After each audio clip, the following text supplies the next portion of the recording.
Hey, this is Doc G, and you're listening to the Earn and Invest podcast, where we have conversations that help you earn and invest in your future so you can make the right decisions now. Today, we're talking land. Oh, yeah.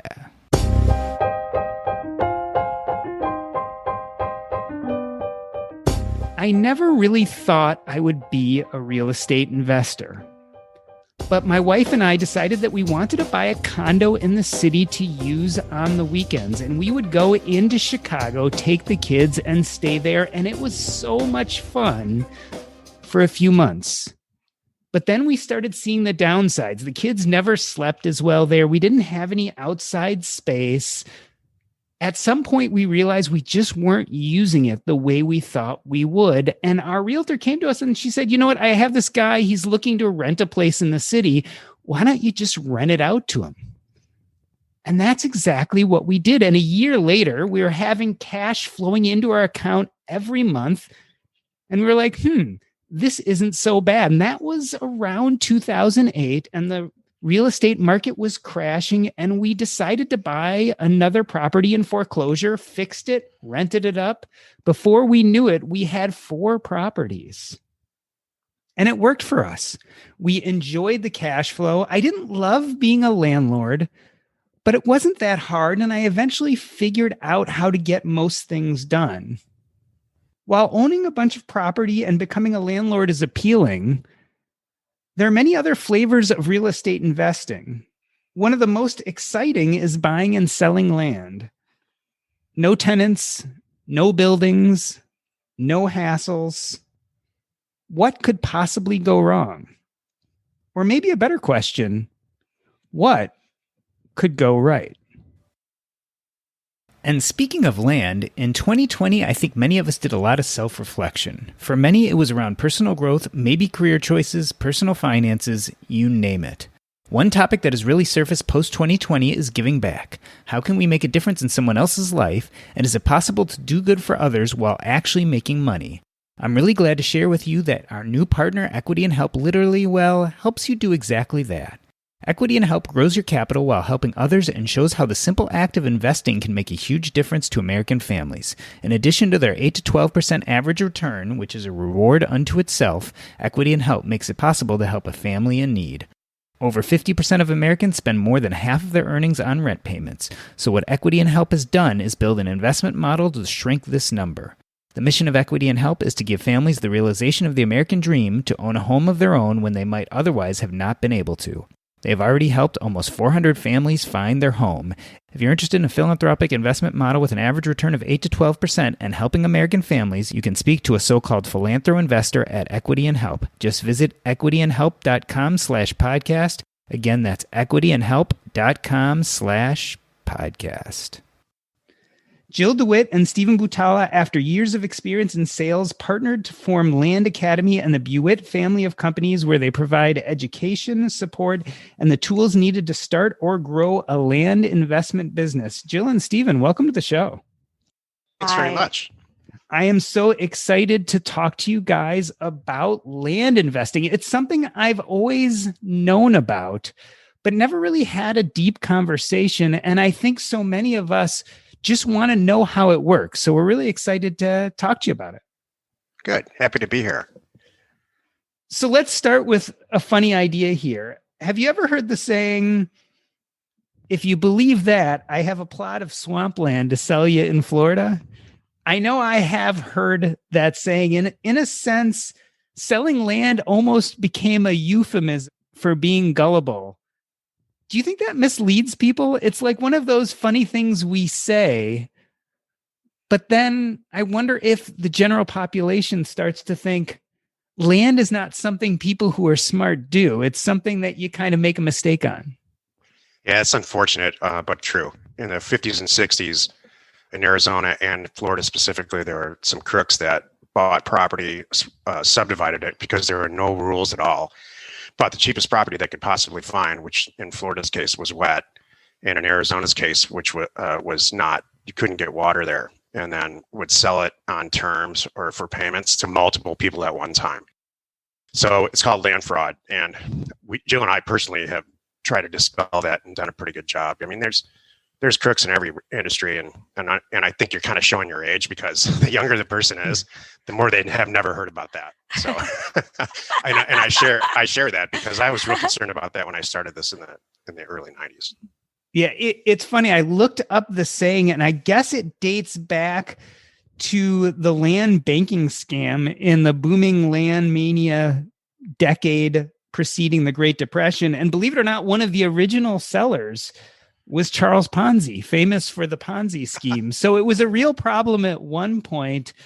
Jill, it begs the question, though, are people really getting rich doing this, buying and selling parcels of land? Yes. How rich are you, Jill? I'm doing just fine. Yep. It's great. And we're doing it the non-fraud type of land. Exactly. I'm glad that it's not fraudulent. That's a good start to it. Stephen, tell me about how you landed into this field. Like, what was your first land deal? How did you get involved? How did you hear about it? You always remember that's a great question. You always remember your first land deal. I grew up in Detroit, actually, and right out of college, Michigan State, I became a full commission commercial real estate broker. And I was immediately disgusted and punished myself for the next 2 years trying to buy and sell long-term care facilities, nursing homes, and assisted living buildings, and did pretty well at it until probably 97, 98-ish. In one way or the other, I have an accounting background, so that really helped. But that was one of the most difficult real estate transactions you can dream up. You sell a nursing home, you got to get federal approval, state approval. There's all kinds of stuff involved. There's lenders and appraisals. It took a year to do a deal. So the deals frequently fell through. It's just too much time for a deal. So I began a quest on the simplest real estate deal you could find. And that ended up being land. There's no lender. There's nobody except you and the seller. There's no real estate agents. There's none of that stuff in between.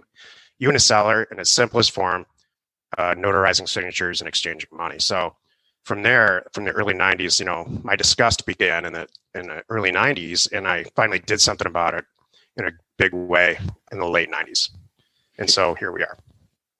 Jill, we often talk about the difference between investment and speculation. And in the personal finance community, a lot of people feel like investment is something you buy and hold for a long period of time, whereas speculation is something you buy low and sell high pretty quickly. When you look at land investing, do you think of it as investment or do you think of it as speculation? I look at it as investment, because even though we don't buy with the intent to hold and take payments and do seller financing or things like that, I own it. I control the asset. So if anything goes, I'm not afraid of anything, if that makes sense. And if I hold something for a little bit longer, it's okay. It's still mine. I'm not making any payments on it other than, taxes that might be due. So that's why I see it that way. No part of this is speculation at all. Yeah. We have no dartboards in our office. It's true. In other words, you're buying something of value and you've taken your time and assessed its value and feel like you're getting a good deal. You're not hoping that it will go up in short term so that you can flip a fast profit. Yeah. We don't pull the trigger unless we're buying it so undervalued that we can double our money the same day and still do great. That's the whole thing. Unless we just don't buy it. Stephen, what Jill just said is really interesting. So you wouldn't buy something unless you could sell it for, let's say, double the value the same day. It really makes me wonder how you, or even the average person, goes about and finds these deals. Tell me how your process evolved about finding good land deals. That's the whole key to Land Academy. Around the office, we say we're a data company that happens to buy and sell real estate. So it all starts with data. In the simplest form, every county in the country has an assessor database. And by statutes, when they created the country, has to be, for whatever reason, public information. So back in the day, I would go to the county assessor, get their tax roll, and process the data, get it into a format, which took weeks. You don't have to do that now. It's way easier with these data aggregators like RealQuest and DataTree, which, by the way, we're licensed providers of. You analyze the data. There's like a 6 or 8-step process. We have these things called a red, green, yellow test, and really analyze the market where you want to send mail. send direct mail blind offers to owners for 20 to 30% of what you think the property's worth. And a very consistent and predictable percentage of people will call us back and say, you know what, I do want to sell this land.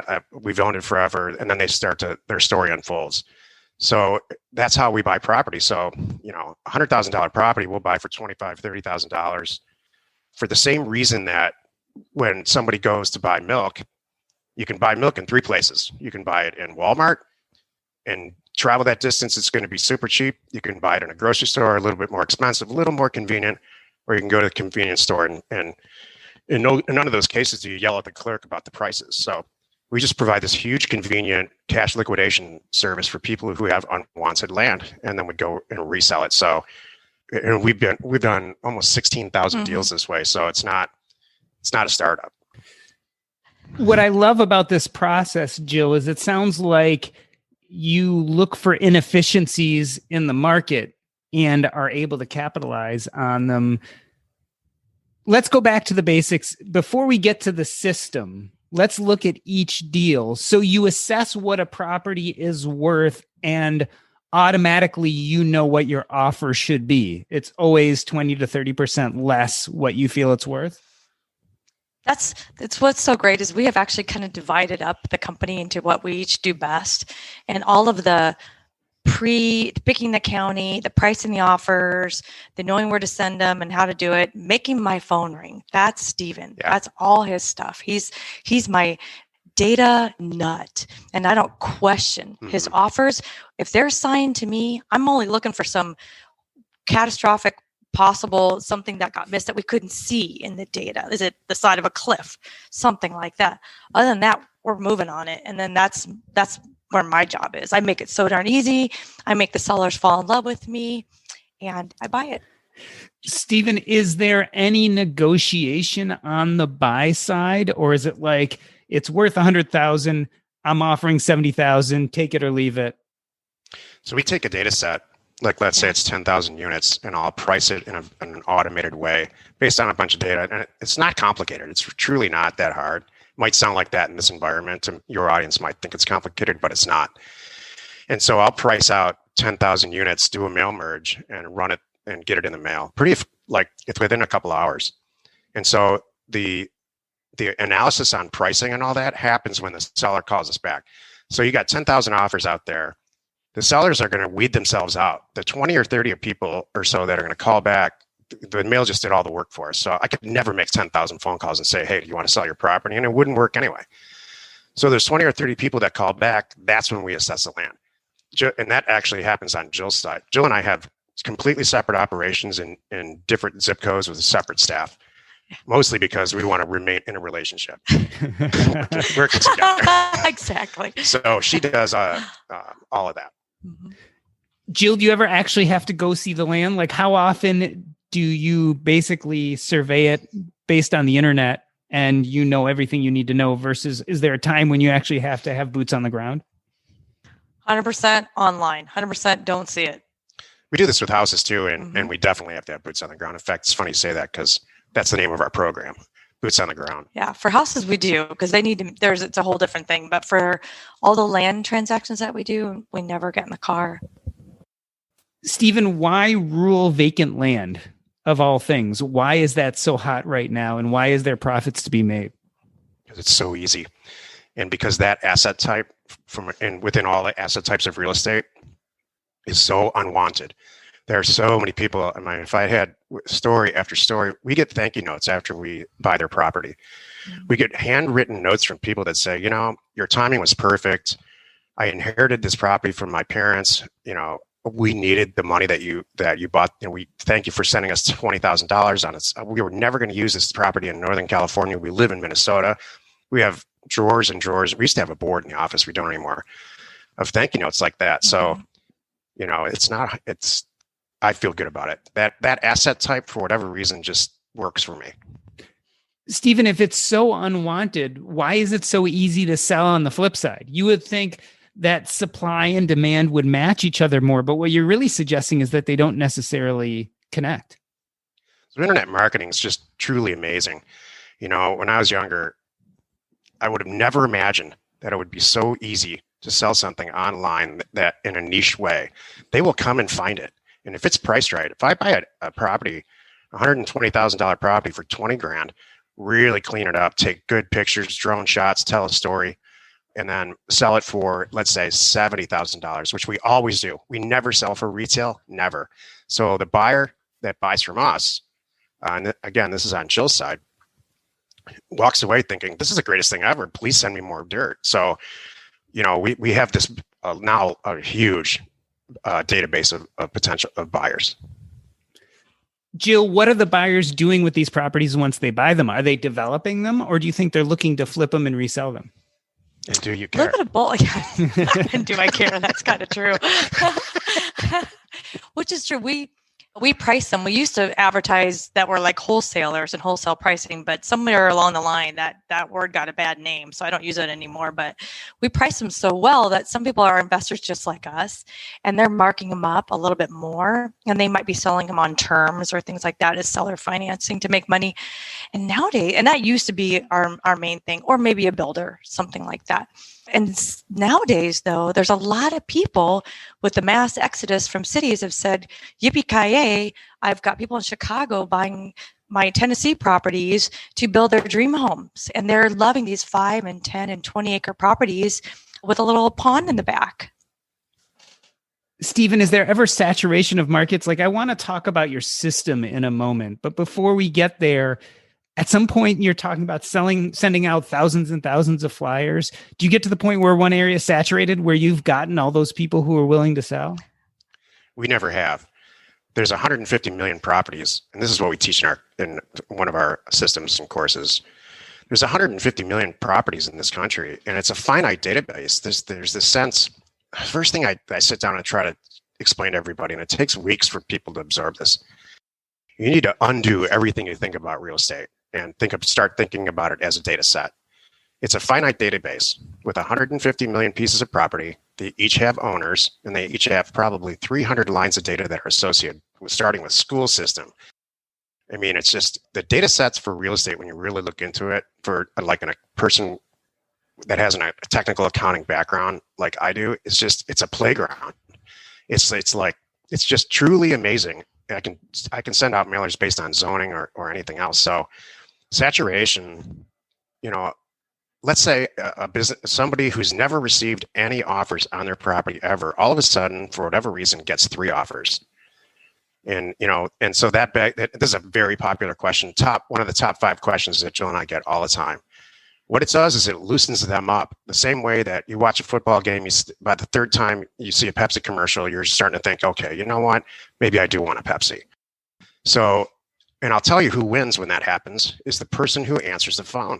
And that's probably when we started this in 2015, the teaching component, I've been doing this since the early 90s, buying and selling it on our own. It was all technical. The whole thing was like, all right, you got to do this with the data set. This is how you get it in the mail. And then now it's probably 80% on Jill's side, because what we learned is that technical people don't answer the phone. I'm not that good on the phone. Jill's amazing on the phone.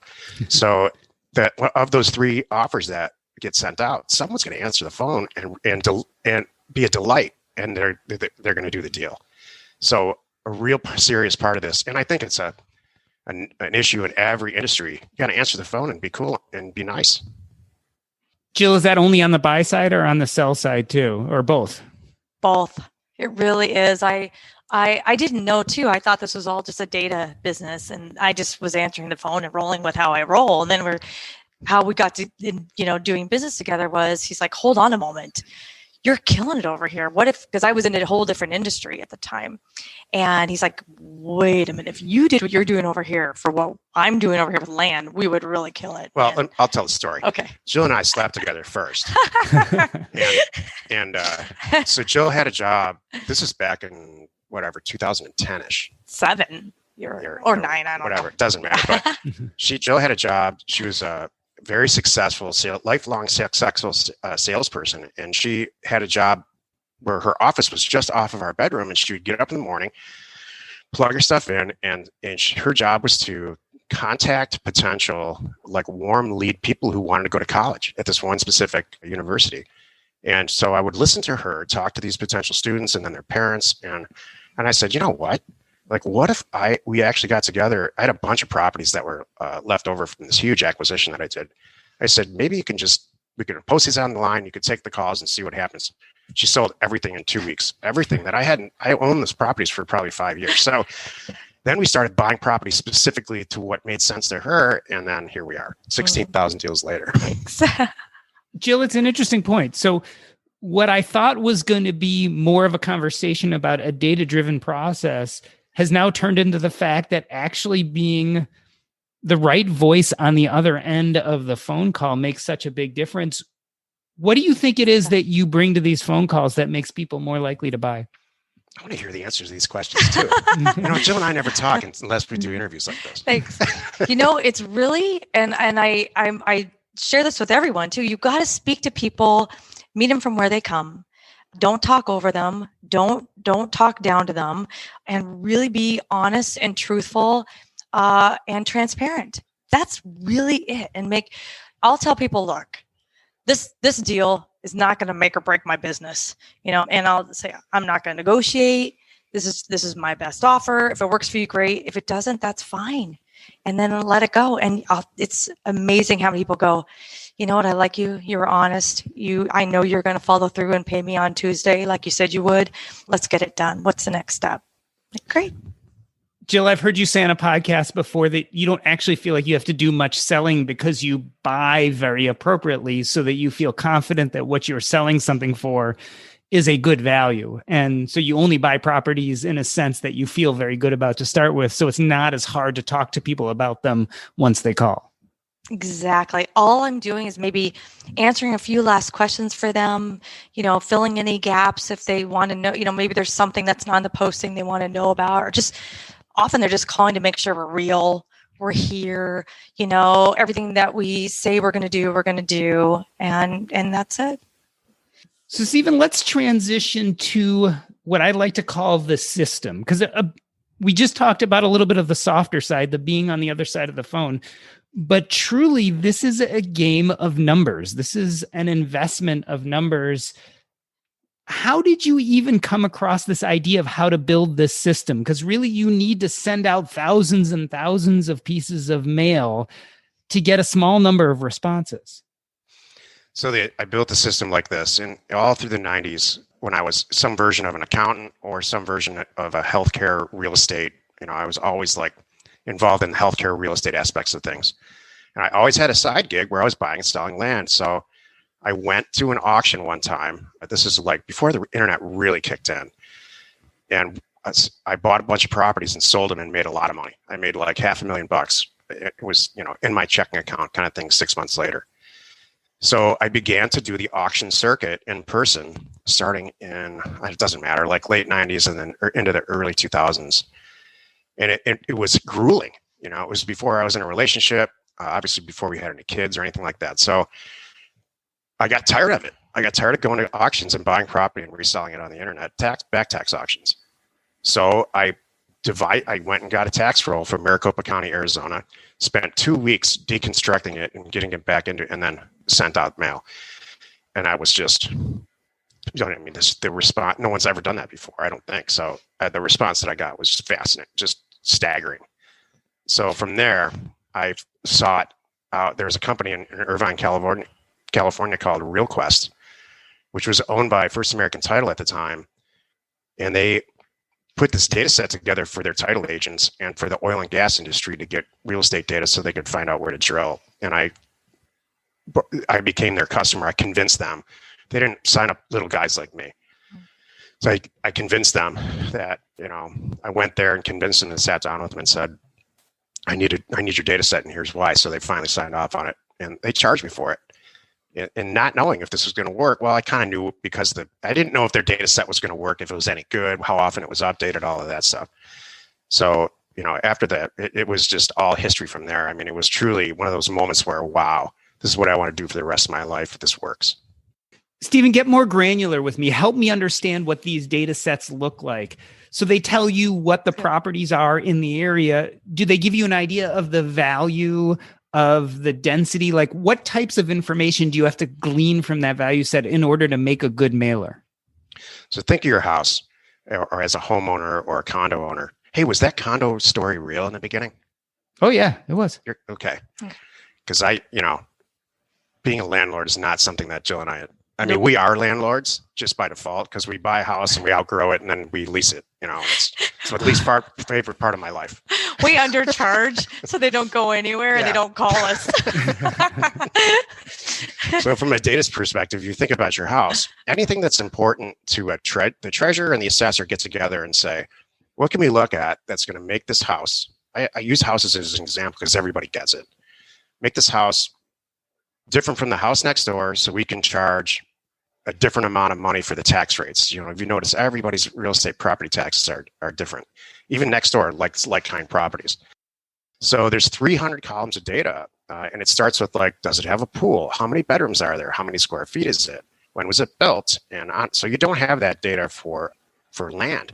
In fact, you don't even have an address. The vast majority of the properties in the country have not yet to be assigned an address by the post office. So it makes it tricky.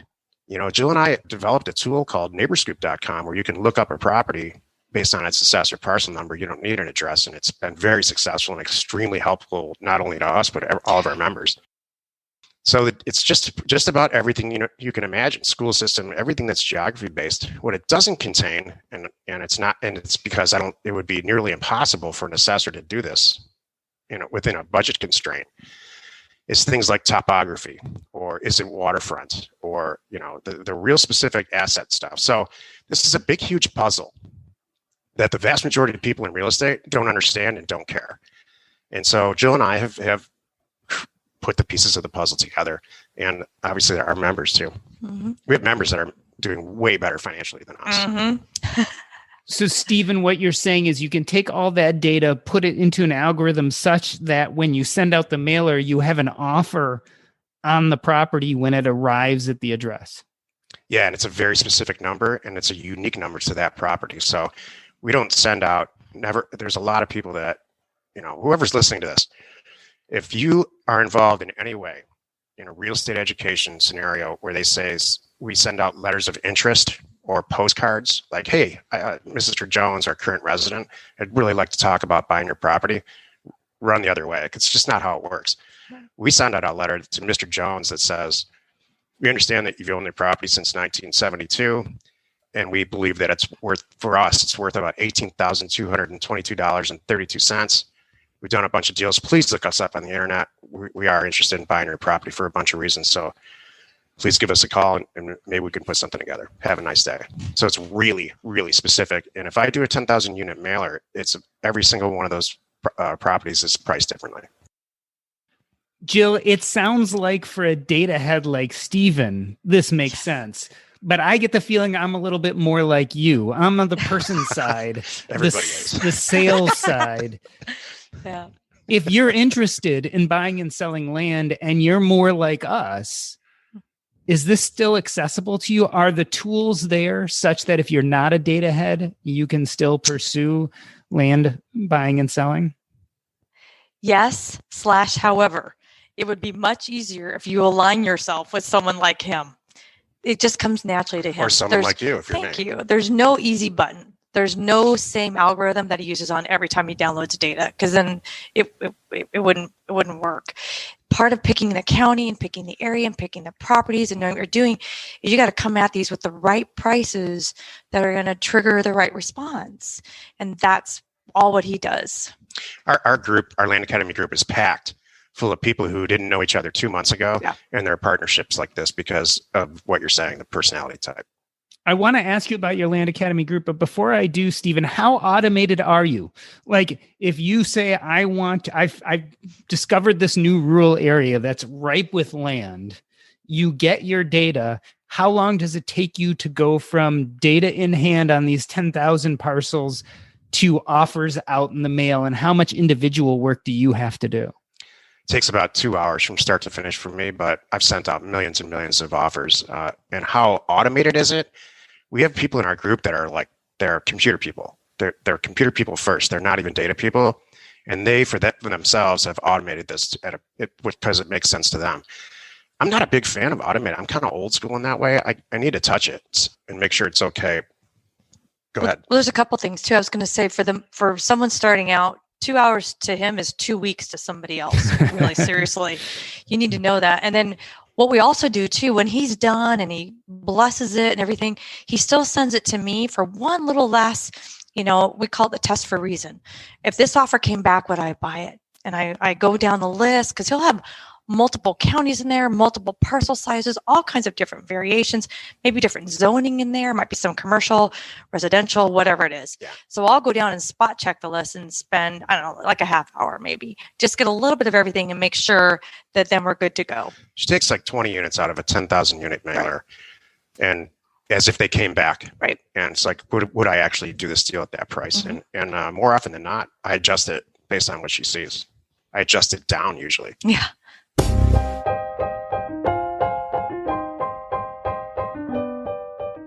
In the first half of the show, Jill and Stephen discuss how they first got into land investing. After the break, we'll jump into how you can get involved in this asset class. But first, you ever feel yourself feeling limited by your banking options? Well, today I'm introducing you to a better way to money. We've all heard of credit unions, but do you know why credit unions are the best financial partner for you? Unlike other financial institutions, credit union members are owners, so profits are reinvested in you. This means better rates, better service, low or no fees, and those dreams you're chasing, well, they can become a reality a lot faster. The best part? There's a credit union for everyone, and membership lasts a lifetime.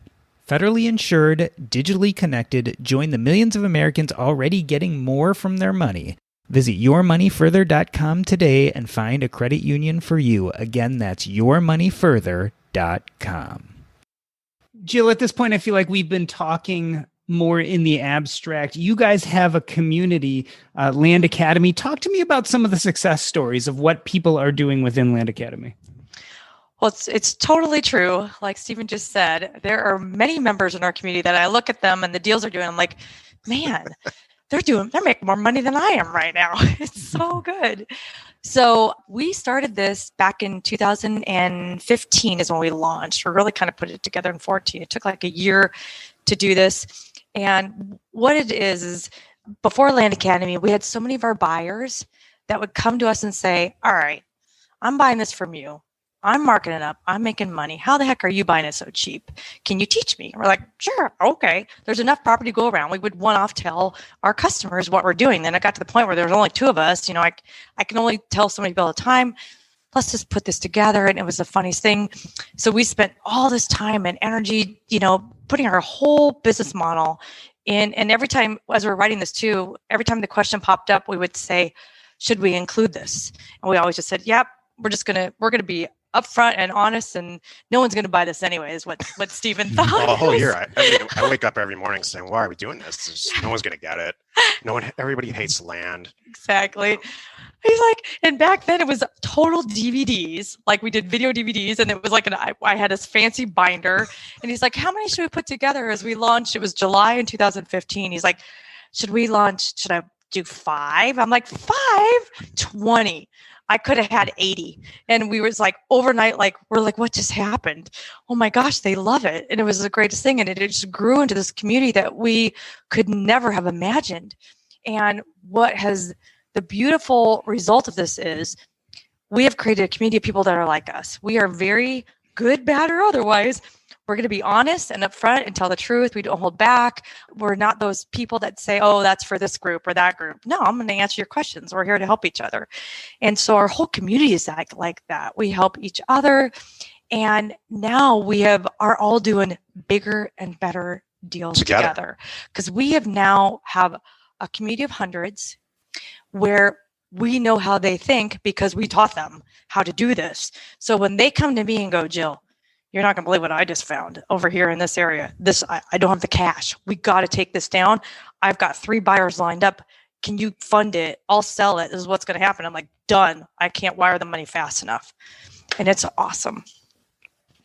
Stephen, tell me about some of the mistakes newcomers come to this field. I imagine that in Land Academy, you teach them how not to make those mistakes, but what are the big errors that people make? Yeah, that's a great question. So here's how, whenever I get this question or whenever we have a chance to talk about it on our own podcast, I say stuff like this, and it's provided a self-weeding out scenario. If you don't know Excel, this is not for you. If you love fast cars and you're super young and you've never owned a business and only ever had a job at a pizza place, not for you.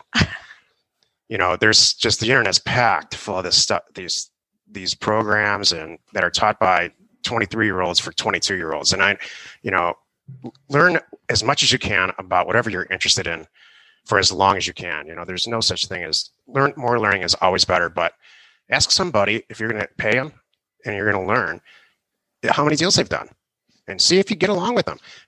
I can be very offensive. I'm like on my best behavior because this is your show. Thank you. Very, very offensive. I'm from Detroit. I think you're from Chicago. So I don't have a lot of patience for, we just spent 5 years in California and we couldn't take it and we came back to Arizona.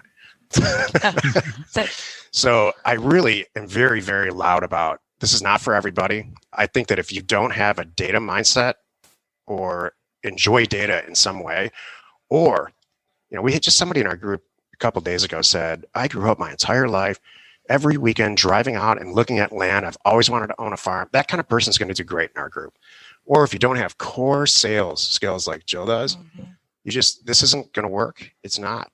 So I've got two things I want to add that I noticed that will cause them to fail. One is they're looking for an easy button. They don't want to be there. They don't want to do it. They want to outsource it all to the Philippines, and you can't do that.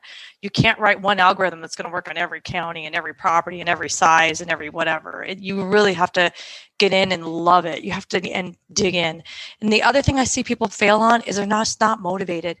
They will just sit there. They're like overanalyzing. They're afraid to push a button and send out the mail. Yeah. And they're afraid, well, if I do that, then the phone's going to ring. I'm like, that's a good thing. I'm like, you got to end. And then you answer the phone and then you do the deal. But then I'm not going to sound like I know what I'm doing. Well, that's why you have me. I'm helping you. I'm teaching you. I'm going to tell you what to talk. I have, a cheat sheet for you. So you know what questions to ask. And trust me, after 10 phone calls, you're going to know, and you're going to get this, and you're going to get more confident. So here's another thing that a lot of people say to us. Can I just give you $10,000? Yes. Yeah. That makes me run the other way. Yeah. Jill too. So Jill, what you're saying is this is not passive income, because I know a lot of people go into real estate investing and they think I'm going to become a landlord, but really I'm going to hire someone else out. And this is just going to be passive income coming into the bank every month. That is not land investing. Not if you want to do it right. Is anything passive? Really? Yeah. I mean, you own a condo in Chicago. Is that passive income? No, in my opinion, nothing is passive, but there's this belief, and I think the term passive is wrong. I think what you're really talking about with some of these is residual, which means you do a lot of hard work in the beginning, and then you create these residual income streams that don't need as much care to keep up. But even real estate is not quite residual in the sense that there are always going to be problems. There are always going to be things coming up. You can hire out, but then you've got to manage your managers. I mean, at some point, you're always doing some work. I completely agree with that. You gotta love it. I love it. We've talked about this, from day one. I can't imagine ever really retiring. Yeah. I'm a deal junkie. Yeah. I will do this till I can't, Stephen, we've talked about what would stop someone from doing this. And the one thing neither of you have mentioned is cash on hand. I think, Jill, I saw that you said in your LinkedIn profile that you never really use debt or leverage. Stephen, talk to me about that. Do you need money to make money in this field? So somebody we have this daily podcast. Jill and I record all of our shows, and we recorded for next week. We recorded all of them yesterday. And somebody asked this question in our forum. I joined Land Academy last July, had a bunch of life stuff happen, and I built that drained my bank balance. Now I've got about $10,000 in my bank. How should I use it? I'm already a Land Academy member. I get it. And here's my answer, because it's the same answer to you. I know it sounds like a cliche, but we've gotten this Land Academy group to the point where all you need to worry about is this one thing: becoming really good at data and choosing great places to send mail that are unique, coming up with fantastic deals, and then shoving them to money partners like us and like a bunch of other people that are in our group. So the answer is no, you don't need money. In fact, that person was asking me or asking us, should I start in the middle of the desert where I can buy properties for 5,000 and sell them for 10? And my answer is no. Just find great properties. That's all you need to worry about. And in no time, if you do that, we take on partners all the time on these deals. Sometimes the deals are too big for us. We take on money partners in our group. So it's, more than we want to spend. So no, if this is not, it's a lot less about the real estate, I think, and more about the data. So Jill, I want to get this straight because I think this is an important point. So if you are someone either transitioning careers or someone right out of college and you're like, I buy into this, I enjoy dealing with land, I like dealing with data. At Land Academy, you could come in and be a deal finder and pretty much not have much cash on the table, but still find a way to get in on these deals and start building your portfolio. Yep. You're 100% right, Doc G. That's it. Find the deals. I mean, even for you, imagine I came to you, the condo that you paid $500,000 for, I come to you, Doc G, and say, I got the one next door. It's identical. I got the guy locked in. He's going to give it to me for $250,000, but I don't have the money to pull it off. Would you be in on it? You'd be like, heck yeah. I know what that thing's worth. Where do I sign? Yeah. I don't even know that much about it, but I know that. It's a great way to say that. Thank you. So, Stephen, this has been a time of great change in our world with the COVID pandemic, with the recession that accompanied it, and with the political and social upheaval. Our world is changing. Talk to me how you think that's going to affect your business in the future. Will it have an effect on buying and selling land? Absolutely. I mean, I call it a perfect storm. And I'll tell you, in the last downturn, this ended up not being a real estate downturn, but in the last economic downturn around 2007 to 11, I guess it was, Jill and I got knocked to our knees from a real estate standpoint and kept there. And we dug ourselves out only because we didn't have any debt. We had a ton of property that we ended up having to sell for less than we paid. And that's the only reason we put food on the table during that period. So you're not seeing that now. And here's why. The demographics for I almost said baby boomers, for the millennials is, I don't need to tell you guys this stat, but it's the largest generation there ever was. And they're having a lot of kids. So affordable housing and housing in general, there's a much bigger demand for it than there is a supply. That coupled with no one wants to live in big cities anymore because they don't have to go to work anymore. The huge employers that pay really well are figured out a way, us included. Mm-hmm. We sent all our people home and we closed our office after about several months because the people who could handle it are still with us and they're thriving at home. So I see this, to answer your question directly, only going up. And we have the numbers to support that. Our sales numbers for land acquisition and sales numbers for land are great. And our enrollment numbers for all of our other companies are fantastic. I don't see that changing. Do you? Mm-mm. I hate to say stuff overly optimistic like that and say, oh, it's all peaches and cream, because life's just not like that. But in this case, I don't see a real end to it. No, we were worried too. Of course, just like everybody in March, we're like, uh-oh, and we're done kind of thing is what we thought. And then we're like, wait a minute. And next thing you know, we were like all preparing to hope everybody did what we said and you pay cash for everything because we can all sit tight here. We're all in this together. We're going to weather the storm. And then next thing you know, everybody's like, I'm out of inventory. I need to buy more land. I'm like, that's what just kept happening. So we're all just doing deals even faster. I mean, Jill and I have a storybook life. We live in like Barbie's dream house on the beach in California, like almost literally. And we have for 5 years, and this thing hit in March. And I said, all right, I sat her down and said, I think this party's over. I don't want to go through that stuff like we did in 2010.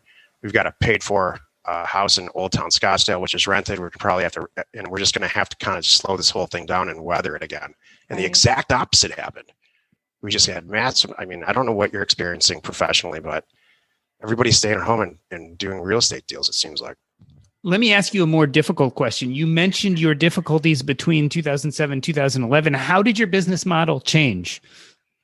Jill got involved, directly involved, and saved everything. That's how. It was the best thing that ever happened to the business that I started. She brought some flavor and some flair, and I had a single point of sales, a single channel of sales, which was my website, to sell land, and everybody just said, forget about it. And so Jill brought she brought life back into the company that I was running for almost 20 years. So thank you. That's what changed. And now it's all over the internet. And we've got a network of real estate agents, depending on the asset type that we buy, that we send those listed. There's things like, there's a company called Mossy Oak that specializes in recreational land. So we've got a network of real estate agents that sell our property, and on and on. That's, I think, thank you very much for the compliment. I love that. But I think the biggest thing was, we had a single point of failure. It was a lot of website and even eBay. He was one time before me. Yeah. He met Meg Whitman, wasn't it? He was like multiple times. Yeah, I was the number one real estate person on eBay back in the day. Yeah. It was this guy. So we've got, it's like $20 million in sales on eBay. If you go look, it's comical. So, but that was it. So then everything happened, and now we expanded and that's one of the beautiful things about Land Academy. We've learned, we've been there. We can save you, and we know you should be selling here, here, here, here, here. And every time there's a new place, yes, you should sell that. Embrace it. Don't have one place as your outlet. So the theory held up through the downturn of 2007 to 2011. It was just, you had to change how you were selling properties. Yeah, we had to adjust with the times. I didn't have a Facebook account. I'm one of these old guys that are like angry about everything, and Jill's really loosened me up about it. Well, we've learned too, when these things happen, maybe we used to buy, at this rate and sell at this rate. Well, now we're going to buy a little bit less and sell a bit less. And then we're going to buy a little bit more and sell a bit more. So our spread really doesn't change. Well, Jill and Stephen, I feel like you've brought clarity to something that I've known about for a long time, but never truly understood, which is buying and selling land. I want to end this episode the way I end every episode, by asking you what's up next in your life and where we can find you if we want to learn more. Well, you do the what's up next, and I'll say where to find us. What's up next is we've got a lot of new products actually slated in response to what our existing members are asking us for.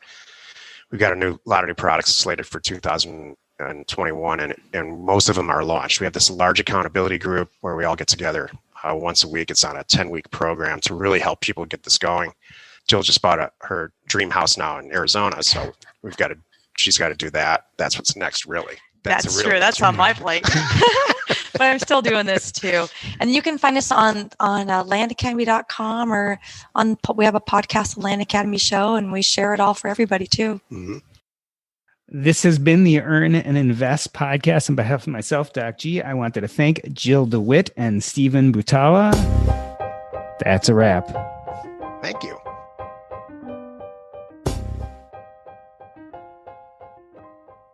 I am here with Adam Carroll, and we are going to discuss something very important. It is March 2021, and it is college decision time. In the next month or two, a lot of our seniors are going to be getting their decision letters from colleges, and they're also going to be getting their financial aid forms. What a better time to talk to Adam. He is the maker of the film Broke, Busted, and Disgusted. We've talked often about this idea of college debt and what it does to our financial futures. Adam, welcome to the show. How are you? Doc, thank you for having me back. I'm great. With the exception of the fact that now we are faced with a senior who's graduating and moving on to college. So this is such a timely discussion because we are looking at these documents literally like in the last 12 hours we've done this.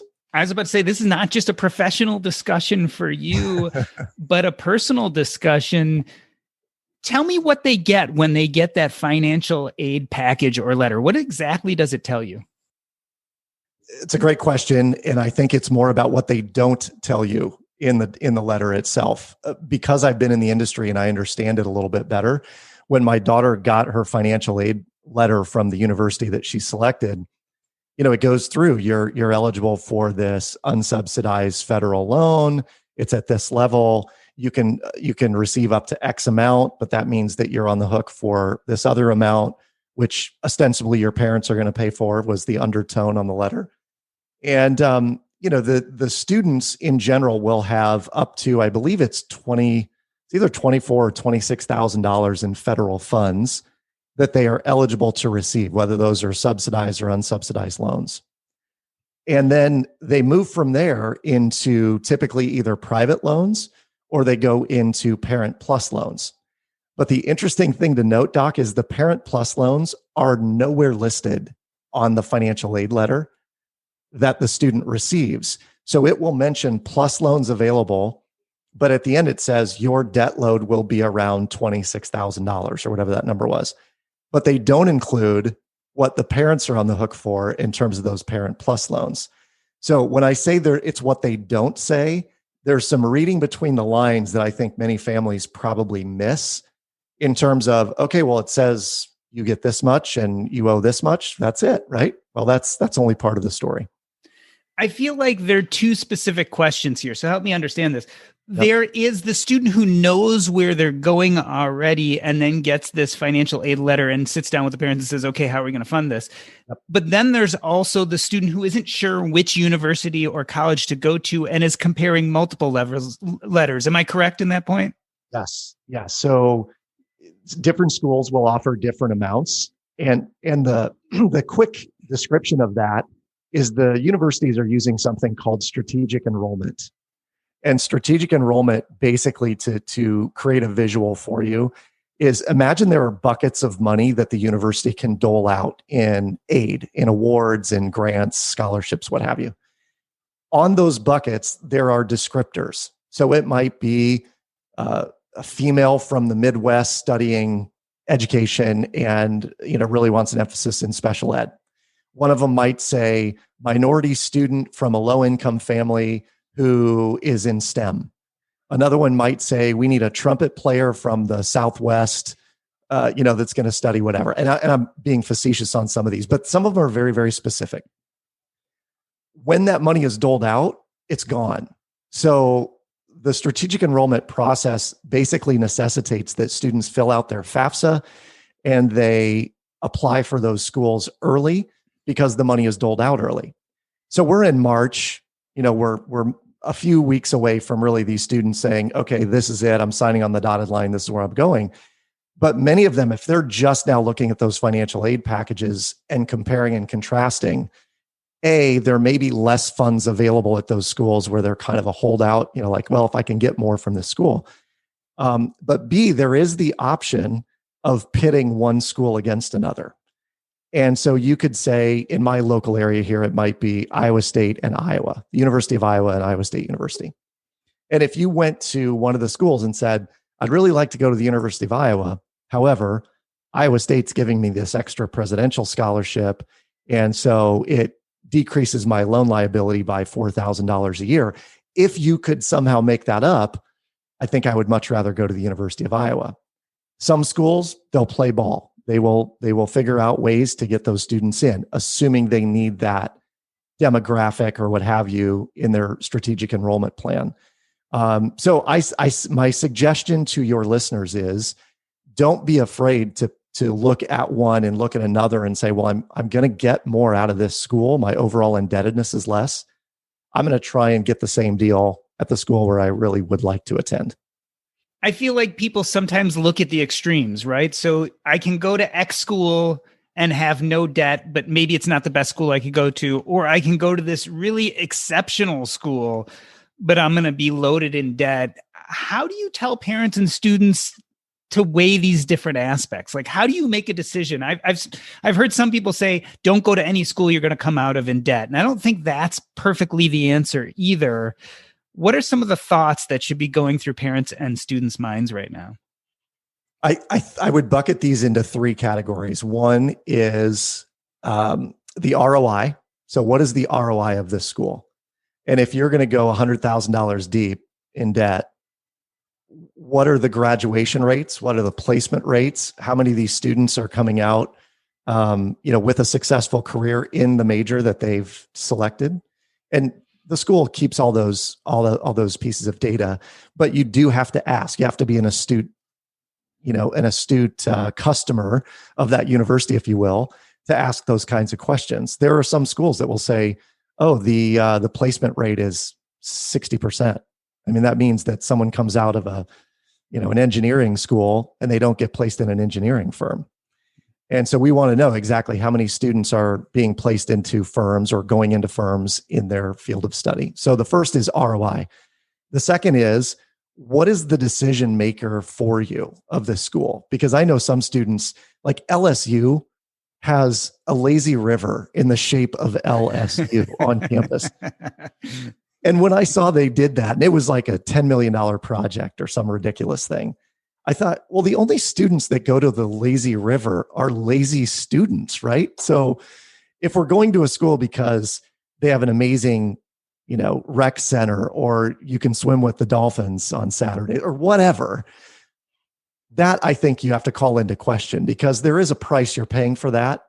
And it may not make sense when you get out and you're not making the kind of money that necessitates or that allows you to pay that off. The third thing is looking at the student debt load relative to what your starting salary is going to be. And this is one of those that I'm hammering on my kids every chance I can, Doc. And it is this. Listen, if you're going to go be a teacher, my daughter thinks she wants to be an educator, which I love her for. And I think she'll get out there and she'll realize that leadership is her thing, and she's going to advance quickly. But I said, you have to know that you're probably going to make $40,000 to $42,000 a year starting out. And so you should not leave school with any more than $30,000 or $40,000. And so the students that I've found that have the biggest challenge are those that pursued an education degree at maybe a private school. And I'm not picking on education, but using that as an example. They came out with $80,000 or $90,000 in government and private loans, and they're making $40,000 a year and having a hard time making ends meet.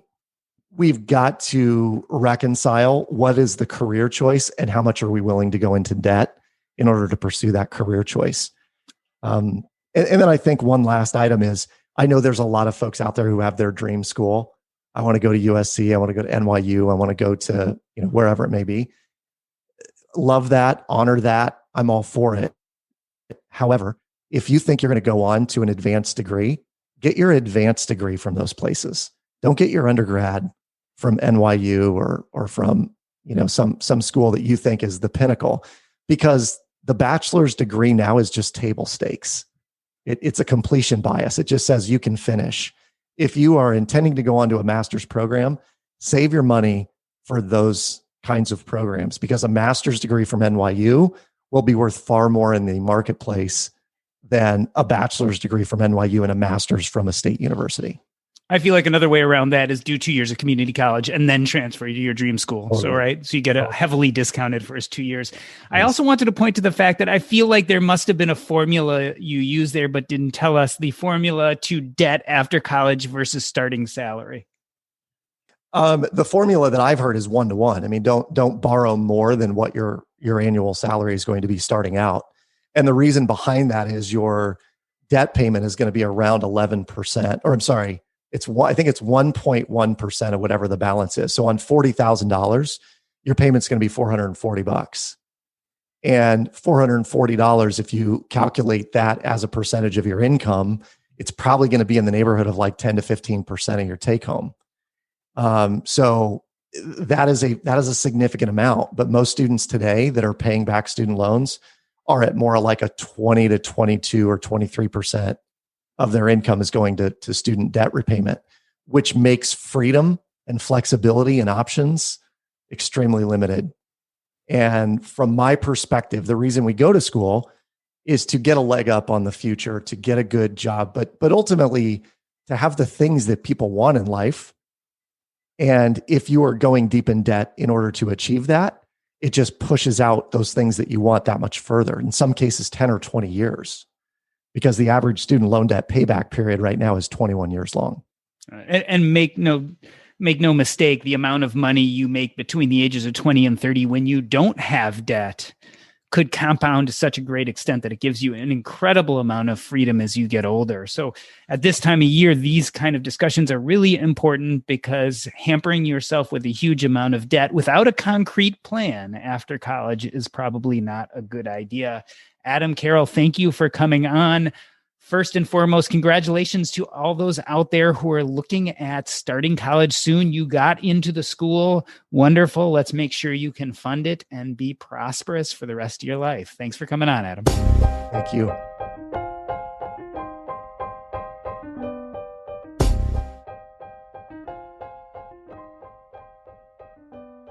Cool. That was a fun conversation. Good. Us too.